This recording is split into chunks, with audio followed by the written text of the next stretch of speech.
Baik, dan bagi melihat lebih lanjut isu penyalahgunaan media sosial ini di talian ketika ini ialah Aaron Ikram Mokhtar, Eksekutif Kanan Outreach Cyber Security Malaysia. Aaron, memang jumlah kes yang dilaporkan setakat ini kurang daripada 2,000 setahun dan kalau kita lihat jumlah ini nampaknya lebih kecil kalau kita nak bandingkan dengan 15 juta pengguna laman sosial Facebook, 19 juta sebagai contohnya. Bagaimanapun kita melihat bahawa kesannya ini tidaklah sekecil seperti angka 2,000 tadi dan sensitiviti kaum dan agama, menghina pihak tertentu dan sebagainya ini boleh berlaku. Apa cara terbaik untuk kita mengawal perkara ini, Aaron? Yang pertama sekali, kita perlu memahami bahawa antara keindahan atau kebaikan internet ni adalah kepantasan maklumat disebarkan. Jadi kalau saya nak mengetahui sesuatu yang positif, saya hanya perlu klik, masukkan maklumat dan saya dapat maklumat itu.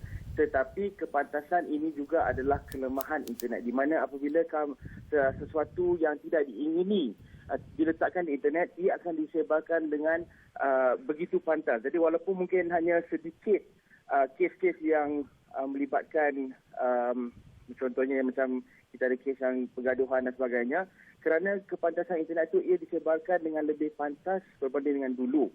Cara nak mengatasi cabaran kegunaan sosial media ini, kita kena memahami yang pertama sekali ialah pepatah yang lama, if you can't say anything nice, don't say anything at all.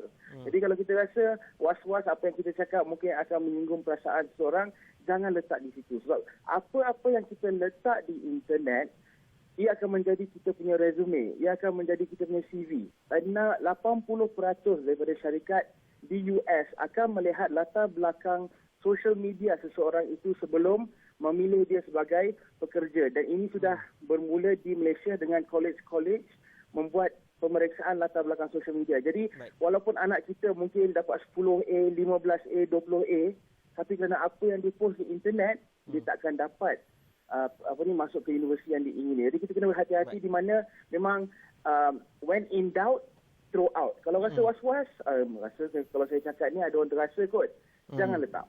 Baik, betul tu Aaron. Ini yang kebanyakan orang kita tak sedar tentang perkara yang Aaron katakan tadi. Kadang-kadang ni di media sosial mereka berperwatakan lain dan di luar realitinya mereka ni berperwatakan yang lebih orang kata sopan dan sebagainya dan mereka nak meluahkan perasaan di media sosial. Baik, dan bila kita bercakap berkenaan dengan salah guna media sosial ni, kita perlu melentur buluh biarlah daripada rebungnya, daripada zaman kanak-kanak lagi kita dah kena didik mereka. Dan selain daripada orang kata menggunakan mendidik daripada segi kempen dan sebagainya, apakah langkah-langkah yang boleh kita praktikkan untuk kita nak mengawasi anak-anak kita ni, Aaron?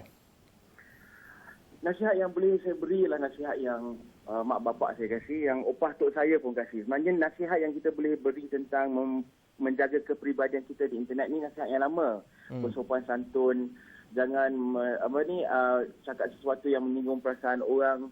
Kita kena faham yang internet ni mengamplifikasikan semua yang kita cakap. Kalau kita cakap benda yang baik, ramai yang akan tahu. Kalau kita cakap benda yang jahat, lebih ramai yang akan tahu. Jadi kalau kita tengok kat Malaysia ni, 23%, lebih kurang 23% daripada warga Malaysia ada broadband. Ini mengikut statistik MCMC first quarter untuk 2014. Tetapi kalau kita mengikut household, 67%. Jadi sudah pasti memang kalau kita nak menyebarkan nasihat penggunaan internet dan sosial media yang positif, kita kena sasarkan keluarga atau household. Dan di sini nasihat saya kepada ibu bapa ialah sebelum memberi apa-apa gadget atau membenarkan anak kita membuka akaun Facebook, Twitter, Instagram dan sebagainya, kita kena duduk dengan dia dan maklumkan dia. Okey, ini Aaron, yang boleh share, ini yang tak boleh share. Aaron, ada orang kata ni nasihat saja dah tak cukup, kena ada undang-undang yang lebih tegas. Aaron lihat macam mana, Aaron? Kita boleh letak undang-undang, tapi masalahnya bila kita letak undang-undang, sekarang kita kena pastikan yang penguatkuasaan undang-undang tu dilaksanakan.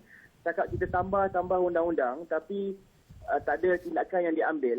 Kan kalau kita tengok kes saman kereta, kan orang speeding kena tiket, dia tunggu sampai ada macam hujung tahun sale, diskaun tiket, baru semua nak bayar. Sebab benda ni kalau kita nak enforce saja tak cukup. When it comes to penggunaan internet, social media, memang bermula di rumah tangga. Kerajaan memang apa yang kerajaan boleh lakukan kalau dia nak tapis dan sebagainya, ia akan membantu.